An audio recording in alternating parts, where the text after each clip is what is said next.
Moscú durante la Guerra Fría. Era el año 1967, al principio de aquella etapa de hielo de la era Brezhnev. La noche del 6 de marzo, una mujer rusa pide asilo político en la Embajada de Estados Unidos en Nueva Delhi. No había nadie en la embajada que supiera hablar bien ruso. Decía que quería desertar y que era la hija de Stalin. Pero no estaban seguros de que de verdad fuera su hija. Podía estar haciéndose pasar por ella. Pero sí, era la verdadera Svetlana Alliluyeva. Había huido en avión escoltada por un agente de la CIA. Nadie se creía que hubiera abandonado Rusia por su propia voluntad. Todo el mundo pensaba que la CIA o el KGB estaban detrás. Para las autoridades soviéticas fue un bochornoso traspié en la guerra de propaganda contra Estados Unidos. Hicieron lo posible por borrar a Svetlana. Una posibilidad era matarla. La llegada de la hija de Stalin a Nueva York causó furor. Lo veían como un triunfo. Ahí estaba ella, en busca de libertad para ser ella misma. La princesa del Kremlin. ¿Qué sucedió para que la hija favorita del zar rojo se convirtiera en la más célebre desertora de la Guerra Fría? Svetlana huyó porque no quería vivir bajo el paraguas de aquella monstruosa historia.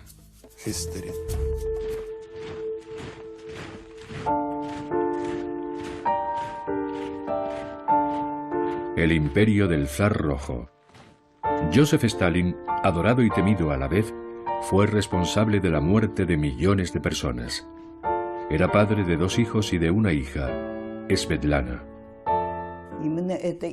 Podría decirse que su propio nombre le arruinó la vida.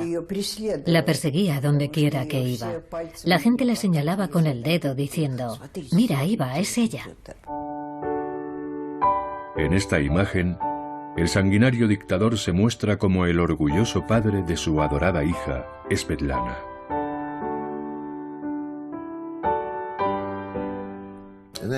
En La gaviota de Chekhov hay una frase muy sabia que dice: uno debe aprender a llevar su cruz y a seguir creyendo. Svetlana llevó su cruz y fue muy penosa, sobre todo para alguien como ella. Era muy sensible e inteligente, una persona muy introspectiva, y eso hacía que su cruz fuera el doble de pesada.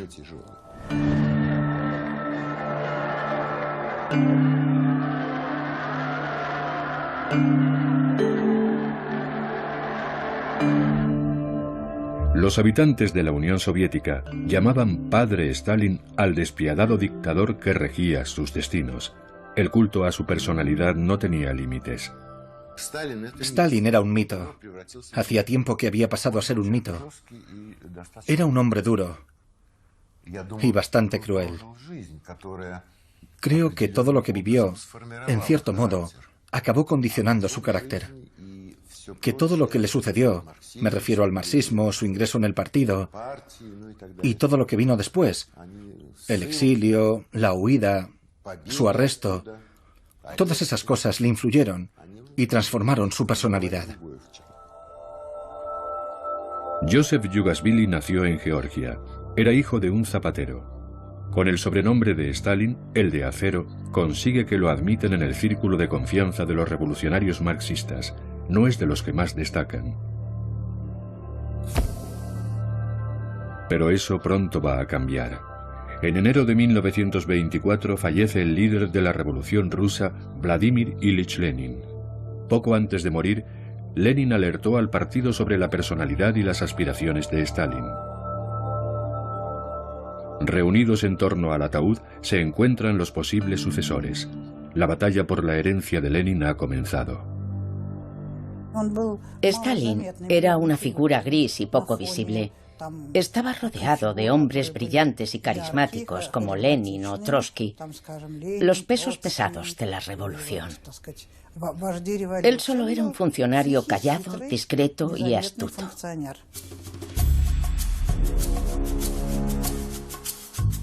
El ascenso de Stalin hasta la posición de jefe indiscutible del Kremlin se debe en parte a la madre de Svetlana, la segunda esposa de Stalin, Nadezhda Aliluyeva, que era íntima amiga de Lenin y su secretaria. A Stalin le venía muy bien que ella fuera secretaria de Lenin. Sabía todo lo que pasaba allí. Nadezhda solo tenía 16 años cuando se enamoró de Stalin, que era más de 20 años mayor que ella. Era un amigo de la familia. Él la quería y tenía absoluta confianza en ella, en todo lo relacionado con el trabajo. Y a menudo le pedía consejo. Durante un tiempo estuvieron muy unidos. En 1921 nace su hijo Vasily. Y después, en 1926, Svetlana.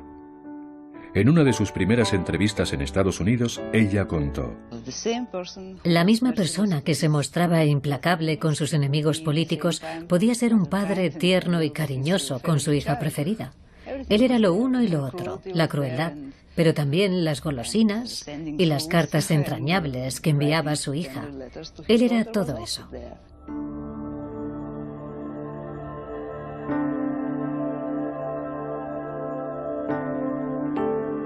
En los archivos centrales de Moscú han encontrado los borradores de unas cartas desconocidas de Stalin a Svetlana que revelan la cariñosa relación que existía entre padre e hija. Por ejemplo, en 1931, Svetlana, que entonces tenía 5 años, da instrucciones a su padre para que la lleve al cine. Quiere ver una comedia estadounidense. El dictador garabatea su respuesta: como ordene mi señora. Firmado Joseph Stalin. Tras los muros del Kremlin, los dirigentes de la incipiente Unión Soviética viven muy cerca unos de otros. La madre de Svetlana, Nadezhda, no se conforma con ser la esposa de Stalin. Tras el nacimiento de su hija se pone a estudiar. Mi padre era su compañero de clase. Ella siempre se bajaba del coche varias calles antes de llegar a la universidad y hacía el resto del camino a pie. Así que mucha gente no sabía quién era. Él mismo durante mucho tiempo creyó que simplemente era Nadenka, una mujer muy guapa y femenina que llamaba bastante la atención de los hombres. La madre de Svetlana aspira a participar en la construcción del Estado socialista. Uno de sus amigos de la universidad en el futuro sucederá a Stalin como jefe del Partido Comunista. Nadezhda presenta a Nikita Khrushchev a su esposo. Mi padre llegó a ser secretario del partido, por tanto era su supervisor. Ella acudía a él para pedirle consejos sobre lo que debía hacer. Pero cuando lo invitaron a la casa de Stalin, descubrió que allí ella era una persona muy diferente. A partir de 1927, el padre de Svetlana gobierna en solitario la Unión Soviética con poderes ilimitados. Joseph Stalin implanta la colectivización de la agricultura a la fuerza y sin miramientos. Toda resistencia fue brutalmente reprimida. Millones de personas murieron de hambre. En el propio Kremlin se hablaba de la situación solo en voz baja. Cuando Nadezhda obtuvo permiso para ir a la universidad, descubrió que había niños hambrientos pidiendo limosna por las calles y que la gente moría de hambre. Así que acudió a Stalin, que se puso como una furia cuando ella intentó convencerle de que hiciera algo para remediar aquella situación.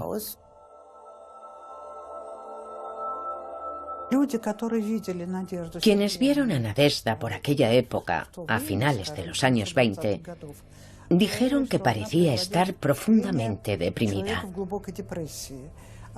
Nunca abría la boca en público, se quedaba ahí sentada, envuelta en su chal, mirando horrorizada a Stalin.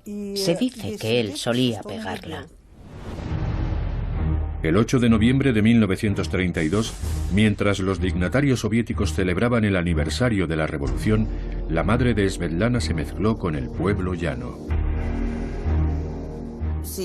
Ella iba con un grupo de trabajadores y cuando llegaron a donde estaba Stalin, se apartó del grupo. ¿Quiénes acompañaban a Stalin allá arriba? Sus hijos. Aquella noche en el Kremlin hubo una gran fiesta.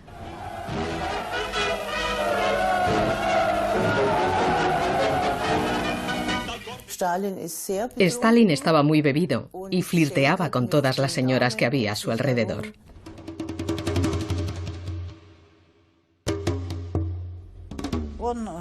Él se había pasado con las copas y ella, como de costumbre, estaba allí sentada en silencio. Y eso lo sacó de quicio. Empezó a lanzarle cosas. Según unos, mondas de naranja, según otros, migas de pan. Y mientras le decía, tú, bebe, hasta que terminó dándole en un ojo. Ella contestó, a mí no me digas, tú. Y entraron rápidamente en una espiral de insultos y reproches mutuos. Esa fue la última vez que se vio a Nadezhda con vida.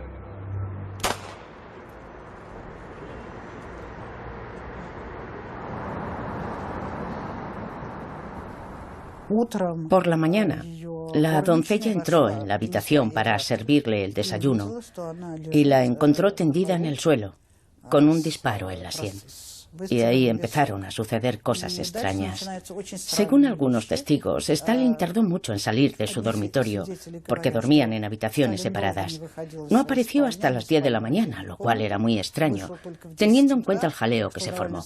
Habían llamado a un médico, la gente corría de un lado para otro, y había un ruido tremendo. Pero él no salió hasta las 10, y no dejó de repetir que había estado toda la noche fuera de casa. El cadáver de Nadezhda se expuso en el Kremlin. Stalin ordenó que figurara como causa oficial de su muerte perforación del apéndice. Los médicos se negaron a firmar el informe de la autopsia, que establecía que la causa de la muerte había sido un ataque de apendicitis. Posteriormente, esos médicos fueron arrestados y fusilados. Ante la tumba de Nadezhda, Joseph Stalin deja ver su verdadera naturaleza. Hizo algo terrible. Se acercó al ataúd, le dio un empujón y dijo, se ha ido como un enemigo. A Svetlana le contaron que su madre había muerto en una operación para extirparle el apéndice. Lo que Stalin hizo aquella noche nunca quedó claro del todo. Antes de morir Nadezhda, Stalin a nivel personal llevaba una vida más o menos normal. Después de su muerte, su carácter cambió radicalmente a peor. Svetlana y Vasily perdieron a su madre.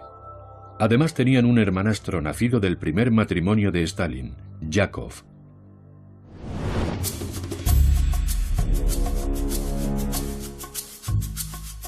A partir de ese momento, Joseph Stalin solo estará casado con el poder. Stalin solía cenar con un grupo de gente que lo acompañaba durante toda la velada, a veces hasta las 3 o las 4 de la madrugada. Podía invitar a alguien de fuera, pero siempre reunía a su círculo íntimo, prácticamente a diario. Todos tenían miedo. Stepan Mikoyan conocía a los hijos de Stalin. Pasaron su infancia juntos en el Kremlin. Más tarde hizo carrera en la Fuerza Aérea Soviética, a la vez que Vasily. Mi padre fue miembro del Politburó durante muchos años. Era vicepresidente primero del Consejo de Ministros. Y decía, nunca sabes dónde irás después de cenar con Stalin, si a casa o a la cárcel. La vida en el Kremlin estaba dominada por el miedo y la incertidumbre. A mediados de la década de 1930 comienza la gran purga de Stalin, y ni siquiera los miembros de su círculo íntimo están a salvo. Svetlana y Vasily lo viven muy de cerca.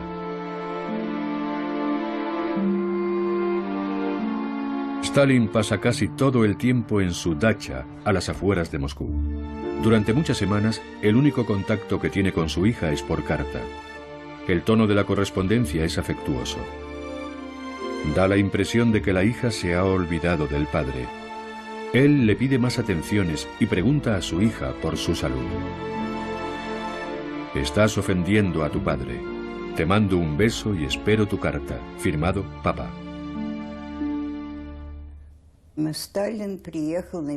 Stalin vino a visitar a Gorki, que era mi abuelo, y trajo a Svetlana con él. Tenía mucho interés en que ella y yo trabáramos amistad.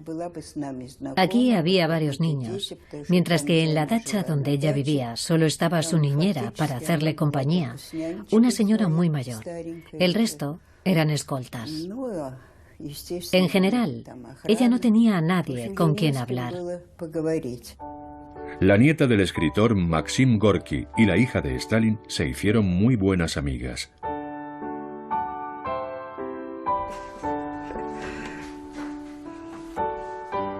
Marfa Peskova probablemente sea la única persona aún viva que vio comportarse a Stalin como un padre afectuoso en la intimidad.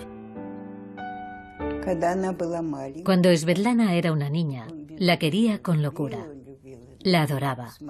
Y con los niños ya se sabe. Le encantaba chucharla, hacerle cosquillas, hacerle reír, todo eso. La quería de verdad y la llamaba mi tesoro y mi gorrión. Por primera vez, la princesa del Kremlin tenía una amiga de su misma edad.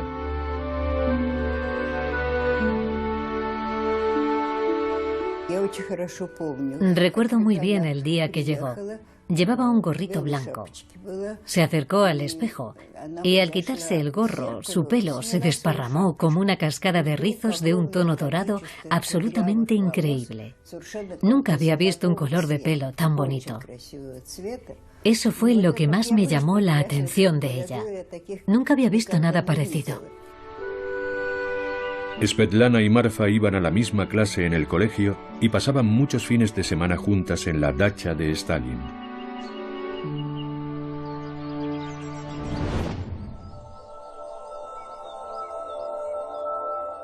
Marfa temía las cenas con Joseph Stalin. Lo primero que me preguntó fue, ¿a ti te rondan muchos chicos? Yo, lógicamente, me ruboricé. Todavía era una niña inocente que iba al colegio. Svetlana dijo, ya estás otra vez, papá. Y de repente se volvió otra vez hacia mí con esa mirada perversa. ¿Y cómo le va esa bruja? Así, marcando mucho la R.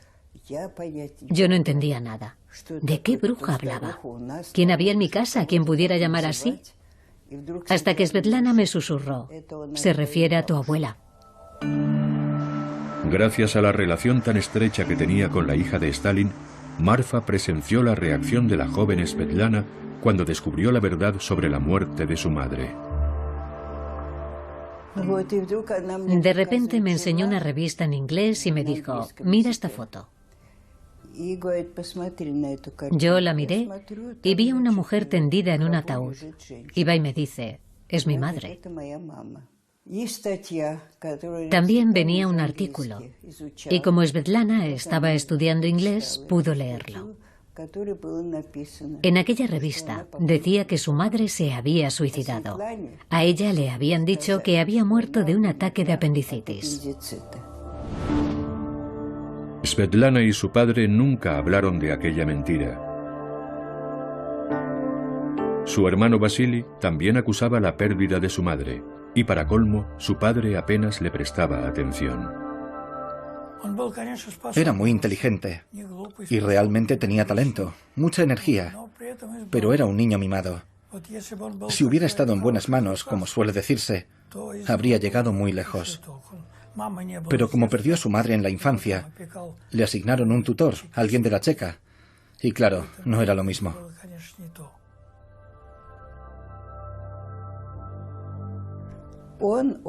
Tenía pánico a su padre. Svetlana me contó que cuando Stalin lo llamaba, se quedaba paralizado y temblando. Hasta ese punto le intimidaba. El sacrificado padre del pueblo ruso, dedicándose a sus hijos en cuerpo y alma. Esa era la imagen de Stalin creada por la propaganda del partido. En los colegios se inculcaba a los alumnos la superioridad del socialismo. Nunca pensé en Stalin como un padre de familia. Sabíamos que era casi un dios. En clase de matemáticas, por ejemplo, teníamos que calcular cuántos días de diferencia había entre el cumpleaños de Lenin y el de Stalin, cosas así. La hija del diplomático estadounidense George Kennan iba a una escuela normal de Moscú y participaba en la vida cotidiana de la Unión Soviética. Una vez fuimos a un restaurante y había baile. Cuando un oficial del ejército ruso intentó sacarme a bailar, alguien de nuestra embajada le salió al paso y le dijo: «Es la hija del embajador de Estados Unidos». Se puso blanco, literalmente. Vi que estaba asustado. En 1937, el terror de las purgas de Stalin llegaron a su punto más álgido. Millones de personas marchan al exilio o son asesinadas. La crueldad de Stalin puede cebarse con cualquiera, hasta con los más cercanos a él. En pleno apogeo de sus purgas, mi padre me contó que un día Stalin lo llamó al Kremlin y allí, mirándolo fijamente a los ojos, le dijo: «Tú no eres Khrushchev». Mi padre, lógicamente, se puso muy nervioso y le contestó: «Camarada, pregunte por mi nombre a cualquier vecino de mi pueblo. Claro que soy Khrushchev». Stalin le sostuvo la mirada observando su reacción. Y luego dijo: «Olvídalo, fue Yezhov, el jefe de la policía, estaba borracho». Para el dictador, todos eran espías y traidores en potencia. Incluso aquellos camaradas que habían luchado codo con codo junto a él. Polina, esposa de su más estrecho colaborador, Molotov, fue enviada a un gulag. Era absolutamente despiadado. Hasta el punto de que cuando le presentaban una lista con los nombres de las esposas de los detenidos o los fusilados, a veces escribía junto a sus nombres: ejecutar. Así, sin más, sin un juicio.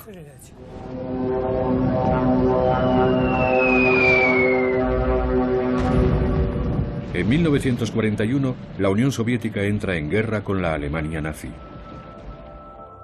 Poco tiempo después de comenzar la guerra, el primogénito de Stalin, Yakov, fue capturado por los alemanes. Después de la batalla de Stalingrado, los nazis propusieron canjearlo por el mariscal de campo Paulus. Stalin respondió: «No canjearé a un soldado raso por un mariscal de campo». Yakov se suicidó en el campo de concentración, abalanzándose sobre una valla electrificada. Su posición era muy delicada. De haber regresado, suponiendo que hubiera podido, quién sabe el trato que habría recibido de su padre. Lo tenía muy difícil. Noche tras noche, se suceden las detenciones en Moscú. Stalin manda ejecutar a un tío de la rama materna de Svetlana. Sus tías y primos son apresados por la policía. Ella ya no puede seguir mirando hacia otro lado. Una vez escuchó decir a su padre por teléfono: «Haremos que parezca un accidente».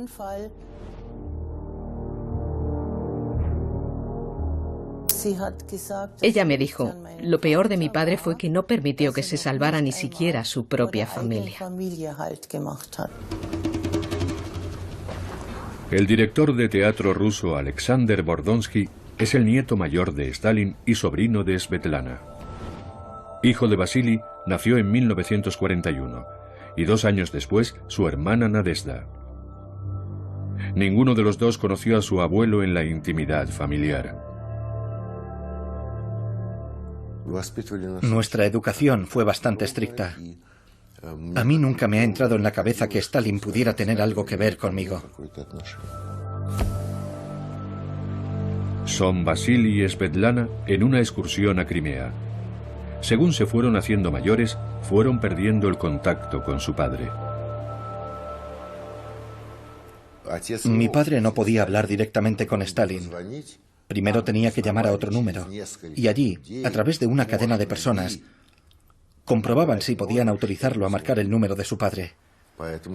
Yo creo que Svetlana, igual que nosotros, tenía miedo. Estoy convencido de ello. Vasily se labró una carrera profesional en la Fuerza Aérea. Llegó a ser general.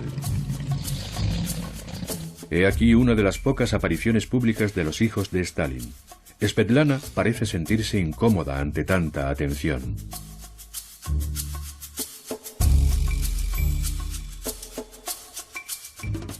Svetlana no sabía cómo manejar aquello. Vasily estaba más acostumbrado.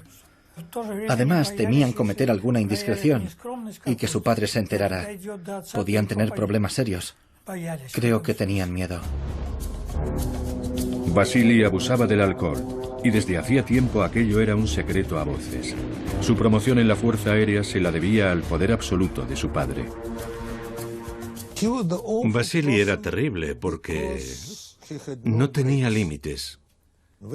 Cuando yo me portaba mal, mi madre me decía, no hagas eso, si no quieres parecerte a Vasily Stalin. Yo no quería ser como Vasily Stalin. Svetlana quería cursar literatura, pero su padre la obliga a estudiar historia.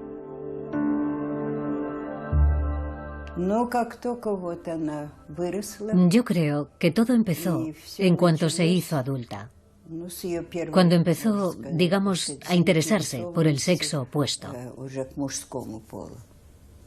Quizá su padre se sintió celoso o simplemente no le gustaban sus parejas. Svetlana ansiaba llevar una vida normal. Tener un grupo de amigos que no tuvieran nada que ver con las intrigas del poder. Su primer gran amor fue un cineasta judío 20 años mayor que ella, Alexei Kapler. Ella lo conoció y le resultó muy interesante, porque como se pueden imaginar, en su círculo inmediato no había nadie que le aportara nada nuevo. Y de repente se encontró con aquel aluvión de historias interesantes sobre temas de toda índole, de todo lo que podía imaginar.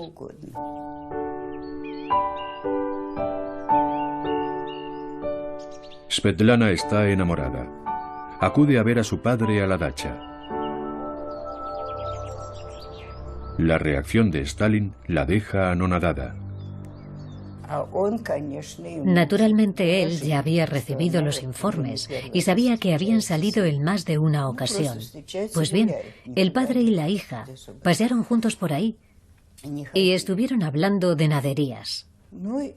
Hasta que de repente, como respuesta a una relación que para ella estaba llena de luz y de alegría, Stalin le espetó: ¿por qué no podías haberte buscado a un ruso?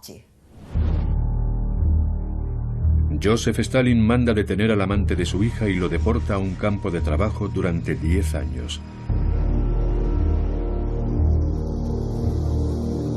Svetlana no se dejó amedrentar. Un año después volvió a enamorarse de otro judío, Grigori Morozov. Yo creo que aquel matrimonio fue un acto de rebeldía, por supuesto. Ella sabía lo que su padre opinaba de los hombres judíos, de los judíos en general.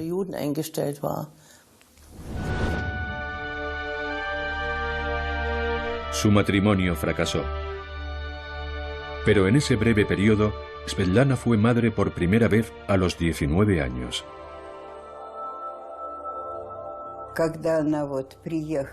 Cuando volvió a casa con su primer hijo, al que por cierto le había puesto el nombre de Joseph, Stalin no se dignó a recibirla. Ni siquiera quiso ver a su nieto. ¿Cómo podía amar a un padre así? Tras el divorcio, el esposo de Svetlana perdió su empleo y su suegro fue arrestado. Joseph Stalin empieza entonces a buscarle un marido que él apruebe. Stepan Mikoyan es uno de los candidatos. Al parecer, desde que ella se divorció de su primer marido, un judío, Stalin comenzó a buscar candidatos. Y mi nombre aparecía en aquella lista. Pero yo ya estaba casado. Quizás él no lo sabía. Establecer ese vínculo con Stalin no era nada aconsejable. Mi padre decía que habría sido horrible.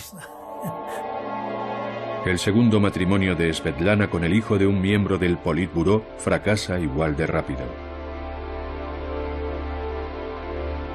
De esa relación nació una niña. Svetlana se fue a vivir con su hijo Joseph y su hija Yekaterina a un apartamento que le consiguió Stalin. Los niños apenas conocen a su abuelo.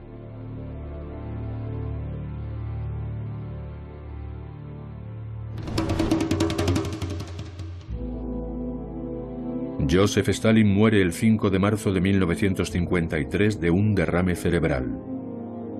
Svetlana es el único miembro de la familia a quien le piden que acuda junto a su lecho de muerte. Nunca volvieron a hablar.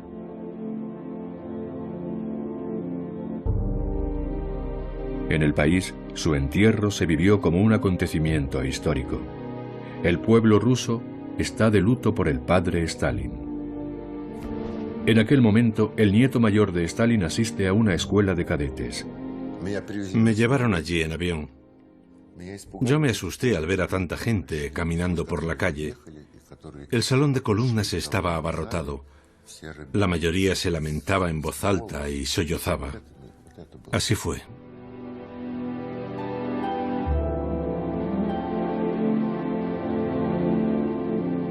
Multitud de personas desfilaron ante el ataúd de Stalin.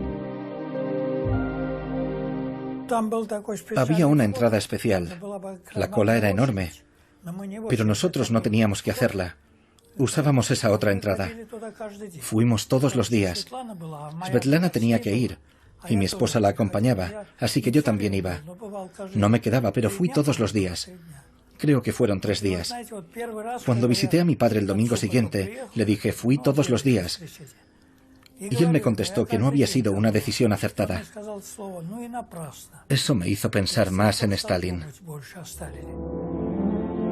Aunque su relación había sido difícil, el llanto de Svetlana por la muerte de su padre era sincero. Dijo, sé que no siempre fui una buena hija y que mi padre no siempre fue un buen padre. Pero él me quería y yo también a él. Y creo que en la hora de la muerte todo lo demás desaparece. Joseph Stalin fue llevado a hombros hasta su sepultura. En 1953, el mundo estaba inmerso en la Guerra Fría. Pero Svetlana soñaba con una vida al otro lado del telón de acero. Estábamos asomadas al balcón, hablando de cosas sin importancia, cuando de repente nos fijamos en un grupo de personas que pasaban cerca y les oímos hablar en inglés. Svetlana se volvió hacia mí y dijo, ahí es donde me gustaría vivir. Tras la muerte de Stalin, su hija decide usar el nombre de soltera de su madre. En adelante se hará llamar Svetlana Aliluyeva. Cuando se publicó el discurso de Khrushchev, en el que cargaba contra Stalin, justo después del 20º Congreso del partido, mi padre me entregó una copia. Creo que quería que yo se la hiciera llegar a Svetlana.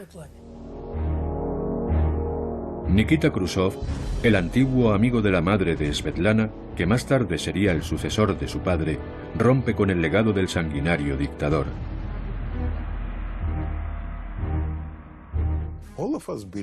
Hasta entonces, todos creíamos que Stalin era como un dios y que realmente intentaba hacer lo mejor por el pueblo.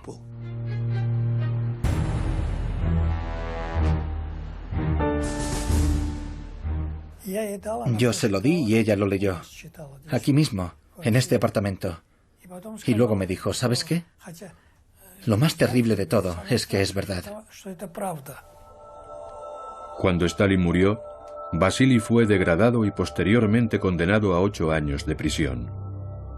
Falleció en 1961 por las secuelas del alcoholismo que padecía. Solo tenía 41 años. Está enterrado junto a su madre.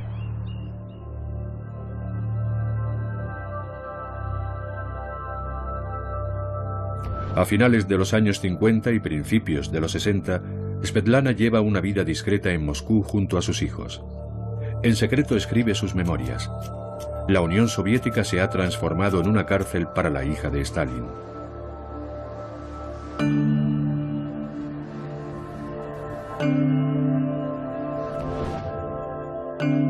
En 1963, durante una estancia en el hospital, Svetlana conoce a un indio, Brajesh Singh, y se enamora de él.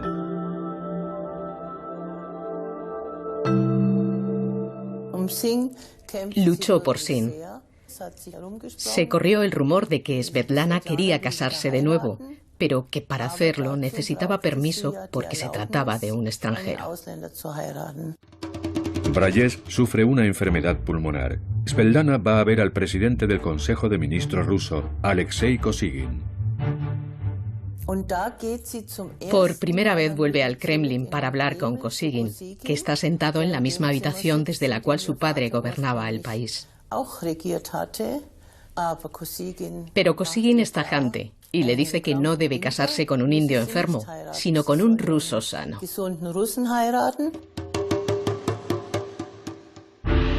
No consigue el permiso. El 31 de octubre de 1966, Singh muere en los brazos de Svetlana. Ella quiere llevar sus cenizas a la India personalmente. Desde 1964, Leonid Brezhnev llevaba las riendas de la Unión Soviética. Gracias a sus contactos, Svetlana convence a Brezhnev y en enero de 1967 le concede la autorización para hacer el viaje. Todos los altos cargos tuvieron que dar su consentimiento para que Svetlana viajara una semana a la India. Svetlana tenía 40 años y aquella era la primera vez que le permitían salir de la Unión Soviética.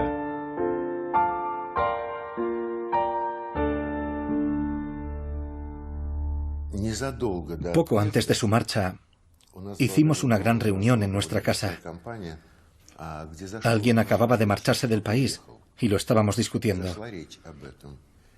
Y de repente Svetlana dijo, ¿por qué no marcharse? Algunos saltaron con que si era nuestra patria y todo eso. Pero ella solo dijo, ¿ese no es un sentimiento que uno lleva dentro? La hija de Stalin viaja a la India. Sus hijos, casi adultos ya, se quedan en el país. La Guerra Fría estaba en su punto más álgido. En 1967, los estadounidenses combatían en Vietnam para frenar la expansión de los regímenes comunistas, y la Unión Soviética alardeaba de su potencial bélico. En la India, Svetlana renace. Con gusto se habría quedado con la familia Singh, pero el gobierno indio nunca se lo permitiría. Después de casi 2 meses, el KGB intenta obligarla a regresar. Pero ella decide fugarse. Decía que quería desertar y que era la hija de Stalin, pero no estaban realmente seguros de que fuera su hija. Entonces el Departamento de Estado decidió elegir a mi padre como mediador. Esa misma noche, escoltada por un agente de la CIA, Svetlana viaja en avión hasta Suiza, un país neutral, para reunirse con George Kennan. Estaba impresionado y estaba claro que era la hija de Stalin, no cabía duda. Los dirigentes soviéticos fueron informados mediante un telegrama secreto. Los hijos de Svetlana pronto descubrirían que su madre había huido. Estaba previsto que llegara en un vuelo determinado y su hijo fue a recibirla. En el aeropuerto se enteró por la radio de que su madre no iba a regresar. Entonces, Joseph tenía 21 años y Yekaterina 17. Ella nunca perdonó a su madre que la abandonara.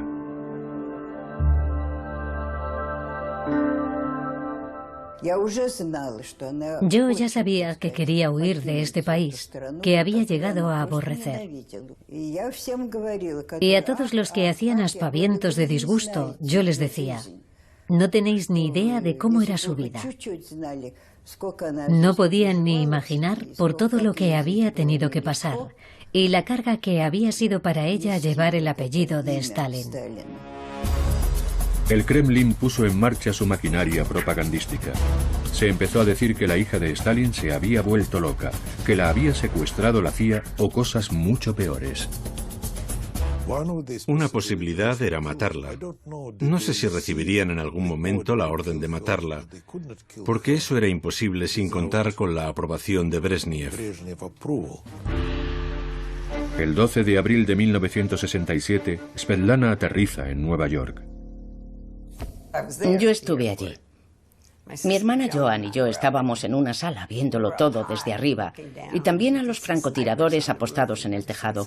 Nunca habíamos visto francotiradores. Se armó un revuelo tremendo con su deserción. La mujer, conocida en otro tiempo como la princesita del Kremlin, ha llegado a Estados Unidos.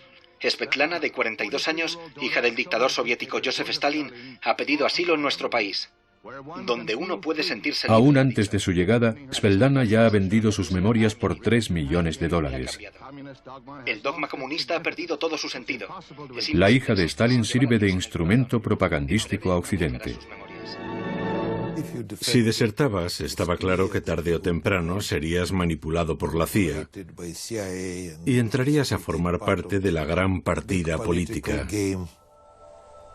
Al principio, Svetlana se esconde en una granja propiedad de George Kennan.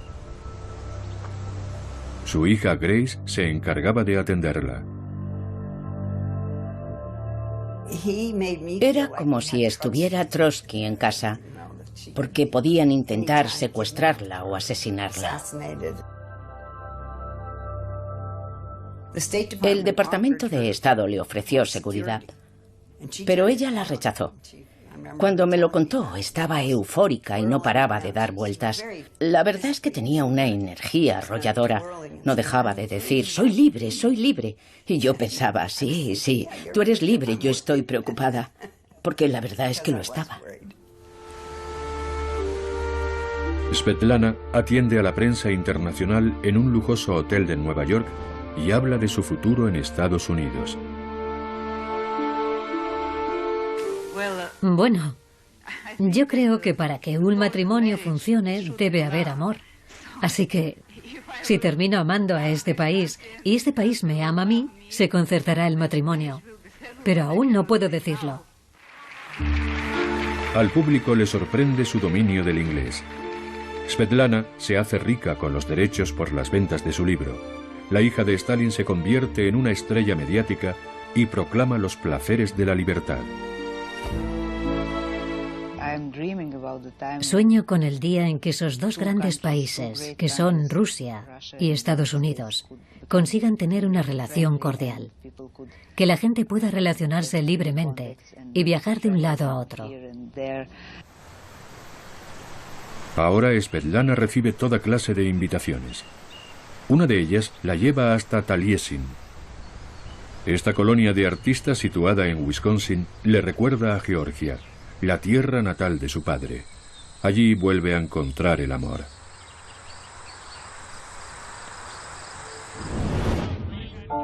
A las pocas semanas de su llegada, contrae matrimonio con Wesley Peters, mano derecha del brillante arquitecto Frank Lloyd Wright.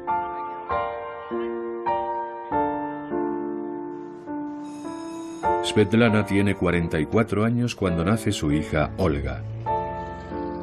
Su felicidad es aparentemente completa, pero a los periodistas que acuden a entrevistarla solo les interesa hablar de Joseph Stalin.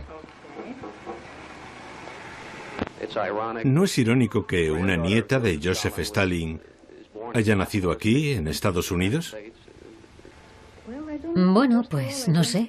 Yo no veo nada irónico en el hecho de estar viviendo en este país. Me siento muy cómoda aquí. La felicidad junto a su nuevo esposo tampoco dura en esta ocasión. Svetlana se siente limitada por las estrictas normas de la comuna de artistas. Pero es ahí donde quiere estar Wesley Peters. Adquiere un rancho cercano para el hijo de su esposo, pero ni con ese gesto salva su matrimonio. Solía tomar decisiones muy desafortunadas. Mucha gente le aconsejó que no se gastara el dinero, que no lo invirtiera, como nos habían contado, en un rancho para el hijo de su esposo. Nunca atendió a razones. Siempre hizo lo que le apetecía. Es posible que ahí se manifestara un poco la princesa mimada que había sido. Svetlana se muda a Princeton, donde había vivido antes de casarse. pero su sueño de impartir clases de literatura en la universidad se queda en nada. Todavía le queda dinero. Además, su segundo libro, que trata de su primer año en Estados Unidos, es un éxito de ventas. Svetlana terminó viviendo sola con su hija Olga. La niña iba a crecer sin hablar una palabra de ruso y se iba a convertir en un producto de la tierra tan genuino como la tarta de manzana. En Moscú, Svetlana se había bautizado por el rito ortodoxo. Ahora, en Princeton, entabla amistad con miembros de la comunidad anglicana. En esos días apenas hace apariciones en público. Allá donde va se siente observada y perseguida.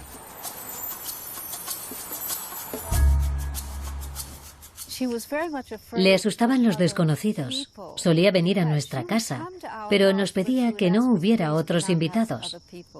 Por eso no le gustaban las multitudes. En 2 ocasiones declinó una invitación a una fiesta que ofrecía el presidente de Estados Unidos. A menudo sospechaba que la CIA la manipulaba. La hija de Stalin no consigue encontrar la paz. Svetlana se mueve de un lugar a otro del mundo sin descanso. Desde su huida de la Unión Soviética, no ha vuelto a tener contacto con sus hijos. Me hice a la idea de no volver a verlos en mucho tiempo. Pero nunca pensé que no les permitirían escribirme. Su bienestar depende del hecho de que interrumpan toda comunicación conmigo. Sola y sin hogar, Svetlana intenta buscar una casa para ella y su hija. Un día va al cine con una amiga a ver una película rusa y finalmente se derrumba. Fuimos juntas a ver Oblomov. Y media hora después de que todos los demás hubieran salido, ella seguía allí sollozando, fuera de control. Decía que esa era su infancia, que esa era la tierra que recordaba. Le hizo revivir todo. La madre, el amor de la madre. La película la transportó a la madre Rusia. En 1984, nuevos titulares. Svetlana regresa a Moscú con Olga, su hija estadounidense. ¿Le había pedido su hijo que volviera presionado por el KGB? Eso piensa Svetlana más tarde. No tarda en darse cuenta de que el gobierno la utiliza con fines propagandísticos. Una vez hizo un comentario que nunca he olvidado. Dijo: me invadía la nostalgia cuando llegué a Moscú. Entonces me puse a recorrer las calles y no vi más que cruces por todas partes. Una cruz y otra, como si fuera un cementerio. Estaba condenada a pasar por todas esas pruebas, ¿me entiende? Como maldita. Porque todo aquello estaba dentro de ella. Y escapar de tu realidad interior es imposible. Los mismos dirigentes soviéticos poco a poco la fueron dejando tranquila. Cuando solo había pasado un año, le permitieron viajar a Occidente sin ponerle trabas. La última vez que la vi, yo iba conduciendo por el puente Kameny por el carril derecho para girar hacia mi casa. Y ella caminaba por la acera. Me vio, me saludó y no volví a verla nunca más. Siempre inquieta y siempre a la fuga, durante un tiempo vive en Inglaterra y después vuelve a Estados Unidos. Svetlana cambia de casa más de 40 veces. El tamaño de su residencia va menguando, igual que su dinero. Marta Schad la conoció en la última etapa de su vida. Acordamos que iría a visitarla a la residencia de ancianos y cuando llegué estaba en la puerta esperándome. En el albergue, en Wisconsin, aceptan a personas desamparadas. Otro ejemplo más de las luces y las sombras de la vida de Svetlana.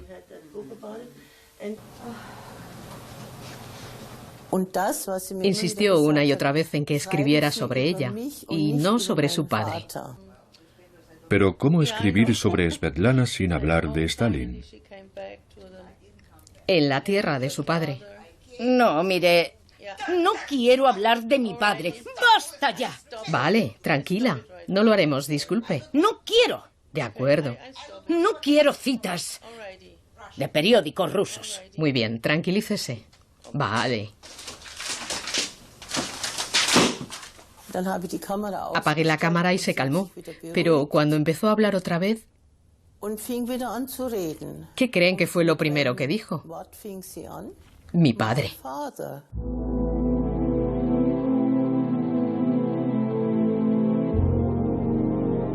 Svetlana Aliluyeva, la princesa del Kremlin, murió en la más absoluta pobreza en noviembre de 2011.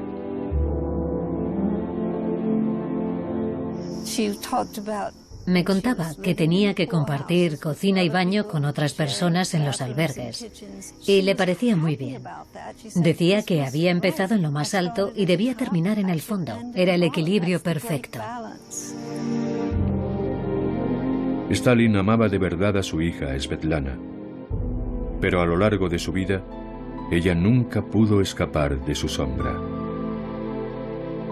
El hijo de Svetlana, Joseph, murió 3 años antes que ella.